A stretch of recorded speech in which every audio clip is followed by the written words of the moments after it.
আমার যা ভালো লাগে তা শুধু আমার, রক্ত মাংস ছাড়া শুধু হাড্ডি পেলেও তা আমার। গতকাল কিছু আপুরা বের হয়েছেন, বের হয়ে তারা আসলে আমার কাছে আসছিলেন না, বুঝতে পারছিলেন তারা আসলে আমাকে ভয় পাচ্ছে। ব্যক্তিগতভাবে আমি নির্মম নই, আমি চেষ্টা করছি সবার সাথে সুন্দর করে কথা বলার। একদল মানুষ আমাকে হেট করছে, আরেকদল মানুষ আমাকে ভালোবাসছে। মিশা ভাই ইজ লাইক গডফাদার। আমি আসলে ভিলেন শুধু ভালো করছে তার থেকে বেশি আমি খুশি মানুষজন এই ফিল্মটা পছন্দ করছে, কারণ ভিলেন তো ফিল্মের একটা অংশ।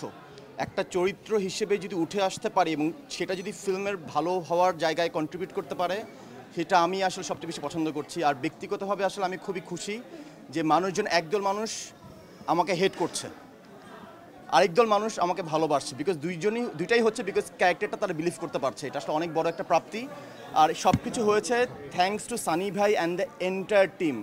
একটুকে রিপন ভাই বলছিলেন যে সানি ভাইয়ের ব্রিফ এত প্রিসাইজ, এত অ্যাকুরেট যে উনি একদম বলে দিয়েছে যে আমি এরকম একটা ক্যারেক্টার দেখছি এজাজ, এটার লুক অ্যান্ড ফিল এরকম, ওর চিন্তাভাবনা এরকম, সে এইভাবে অ্যাকশন করছে, এরকম ভাবছে।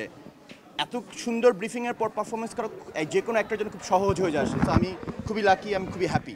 নির্মম হলাম কিভাবে? নির্মম হওয়ার জন্য এই ক্যারেক্টারটা ব্যাকগ্রাউন্ড অনেক হেল্প করেছে। ক্যারেক্টারটা কী দিয়ে গিয়েছে, যারা ফিল্মটা দেখেছেন তারা আসলে জানেন যে মানুষজন কখন একটা ভিন্ন দিকে তার মানসিকতা চলে যায়। সে হয়তো আবার সাধারণ মানুষের মতো থাকে না, তার মানসিকতা পরিবর্তন ঘটে, সব কিছু ঘটে আসলে পরিবার থেকে শুরু হয়। সো সেই কনটেক্সটটা এগেন সানি ভাই আমাকে হেল্প করেছে বোঝার জন্য, আমি সেটা ধারণ করার চেষ্টা করেছি। ব্যক্তিগতভাবে আমি নির্মম নই, আমি চেষ্টা করছি সবার সাথে সুন্দর করে কথা বলার, বাট ক্যারেক্টারের জন্য আমাকে নির্মম হতে হয়েছে থ্যাঙ্কস টু সানি ভাই। আচ্ছা, সবার আগে মিশা ভাই ইজ লাইক গডফাদার, ঠিক আছে? উনি হলেন এই জায়গায়, ওনাকে নিয়ে আমি আর কোনো কিছু বলবো না, বাট যদি থাকে না সুপারস্থম হিসেবে যদি বলি, আমি আসলে এত ভালো ভালো অভিনেতাদের সাথে কাজ করতে পেরেছি। মিশা ভাই মানে আমার বাবার চরিত্রে অভিনয় করেছেন, ওনার পাশে কাজ করতে পেরে আমি যতটুকু শিখেছি এটা আসলে অনেক বড় প্রাপ্তি। আর যতটুকুই হোক এই ক্যারেক্টারটার ব্যাপ্তি আসলে বিষয় নিয়ে যেটা বলছিলাম, আমি যতটুকু কাজ করতে পেরেছি, থাকে না একজন অনেস্ট অ্যাক্টর হিসেবে পারফর্ম করতে পারা এবং মানুষ সেটা ভালোবাসতে পারছে, এর থেকে বড় অনুভূতি বা প্রাপ্তি আর কিচ্ছু নেই। আমি খুবই খুশি এটার জন্য।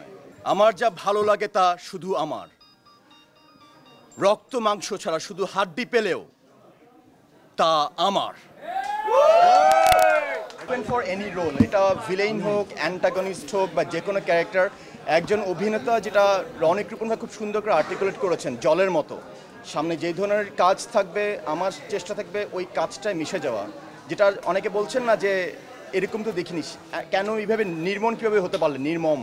সো সামনে হয়তো নির্মমের জায়গায় আমি খুব সুখম হব, যেটার ক্যারেক্টার ডিপেন্ড করবে। I will be open for that.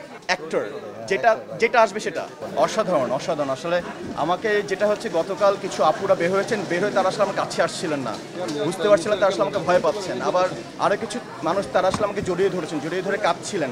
Because কী হয়, একটা চরিত্র তো ফিল্মের একটা অংশ, তারা ফিল্ম থেকে যে মেসেজটা নিয়ে গিয়েছে, বাংলাদেশের বর্তমান সমাজ বা যেটাই বলি যে পুরুষ এবং নারী আমরা সমান ভাবলেও কিছু কিছু ক্ষেত্রে তো অনেক নিপীড়ন ঘটছে। তারা আসলে এই ফিল্মটার এই মেসেজটা নিয়ে গিয়েছে যে আসলে কিভাবে একটা ফ্যামিলি হোক বা সব জায়গায় পুরুষ এবং নারী একসাথে থাকতে পারে, সেই পারস্পরিক সম্পর্ক এবং সম্মানটা বজায় থাকে, নারীদেরকে আগলে কীভাবে রাখতে হয়, এই পুরো জিনিসটা আসলে তার এই মেসেজটা নিয়ে গেছে।